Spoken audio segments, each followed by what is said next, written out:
जय श्री राम गुरु जी। जय श्री राम। मेरा ये प्रश्न है कि जो आज आए समय ये खबर आती है कि ये लोग फांसी लगा के मर जाते हैं, कुछ आत्महत्या, कुछ रेल के नीचे मर जाते हैं, कोई ना कोई, किसी को नौकरी नहीं मिली तो आत्महत्या कर लेता है, तो इसका क्या दंड है ये बताइए मुझे। हाँ, ये आपका ये प्रश्न है कि आज दिन अखबारों में खबरें पढ़ी जा रही हैं कि लोग फांसी लगा के अथवा रेल पटरी पर जाकर अथवा पानी में कूद कर अपनी जान दे देते हैं। ऐसा क्यों करते हैं? तो देखिए, कितनी भी पढ़ाई पढ़ लें आप, अगर आपको संस्कार नहीं मिला, अगर आपने गीता रामायण या मंदिर में भगवान के दर्शन नहीं करे, तो ऐसी बुद्धि हो सकती है। और वैसे तो जान सभी प्यारी है, पशु पक्षी जीव जंतु, आप एक चुहिया नहीं मार सकते, मारोगे तो भाग जाएगी। क्यों? उसकी जान उसे प्यारी है। लेकिन इतने मतलब कमज़ोर दिमाग के हैं जो भ्रूण हत्या करने वाले एक और आत्महत्या करने वाले दो, ये दो तरह के व्यक्ति काम या क्रोध के वशीभूत होकर, क्योंकि ऐसा बताया है जो कामी पुरुष होते हैं उनको क्रोध होता है और क्रोध को वे सहन नहीं कर सके, इसलिए वे आत्महत्या कर लेते हैं। जो ऐसी फांसी लगाकर मरते हैं, शस्त्र के द्वारा या विष पीकर आत्महत्या करते हैं, उसका सब जलाने का तक धर्म नहीं है, क्योंकि वो आत्महत्यारा है, आत्मघाती महापापी। भरत जी ने भी कही है कि जो आत्मघात करते हों, जो अपने परिवार के जनों को मारते हों, जो गौओं को मारते हों, ऐसे व्यक्तियों की गति मुझे मिल जाए तो समझ लो बड़ी कुगति होती है। गाय गोट मैं ईश्वरपुर जा रहे, भरत जी कह रहे हैं, वो पातक मुझे लग जाए।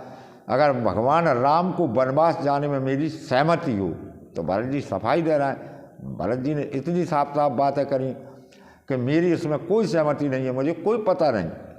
तो वे अपनी सच्चाई के बारे में बता रहे हैं कि जो व्यक्ति ऐसे निंदित कर्म करता है उसको यमदूत ले जाते हैं और रौरव नरक में डालते हैं, और बाद में वो संस्कारहीन पुरुष चांडाल, कुत्ता, सुअर आदि की योनि को प्राप्त होता है।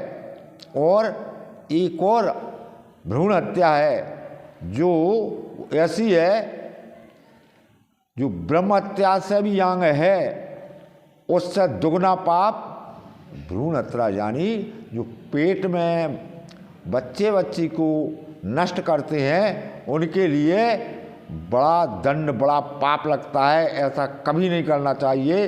इस गर्भपात रूपी महापाप का कोई प्रायश्चित नहीं है। देखिए, बहुत से पाप ऐसे हैं जिनका आप प्रायश्चित कर सकते हैं। गंगा गोदावरी करके, 5 जने जोड़ करके, समाज को जोड़कर गलती क्षमा मांग सकते हैं। लेकिन जो आत्महत्या करते हैं उनके लिए कोई क्षमा नहीं है। भ्रूण हत्या करते हैं उनके लिए कोई प्रायश्चित नहीं बताया गया।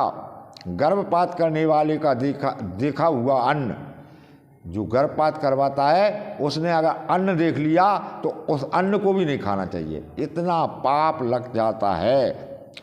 तो देखिए, जो माता पिता गर्भपात कराते हैं उनके लिए यमदूत रस्सी से, लोहे की रस्सी से बांधकर खींचते हैं और उस नरक में डाल देते हैं। जो कि पाखंडी कोई भी हो, परनिंदा करने वाला कोई भी हो, किंतु उसका प्रायश्चित हो जाता है। लेकिन गर्भ के बालक की हत्या जो करता है उसके उद्धार का कोई उपाय इन वेद शास्त्रों में नहीं है। इसलिए कुछ संस्कार सीखना चाहिए ताकि ऐसे कार्य न हो सकें। ऐसी पढ़ाई को क्या करें कि नौकरी ना मिली तो आत्महत्या कर ली, या इतनी कम समझ है कि अपनी संतान को अपने हाथों से नष्ट कर देना, उसके बराबर कोई पाप ही नहीं है। गर्भ की हत्या करने वाला कुंभीपाक नरक में गिरता है।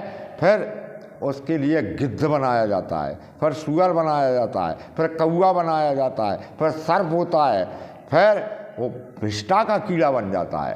तो इतने पापी व्यक्ति के दर्शन करने का भी पाप लग जाता है। मैंने आपको बताया कि आप पढ़वे जरूर जाएं, पढ़ाई जरूर करें, लेकिन कुछ संस्कार पढ़ाई भी पढ़ें। जो अपने माता पिता की सेवा करता है, जो गुरुजनों की सेवा करता है, जो भगवत गीता और रामायण पाठ करता है अथवा सुनता है, उसके हाथ से ऐसा कभी हो नहीं सकता है। प्रश्न करने के लिए आपको बहुत बहुत धन्यवाद।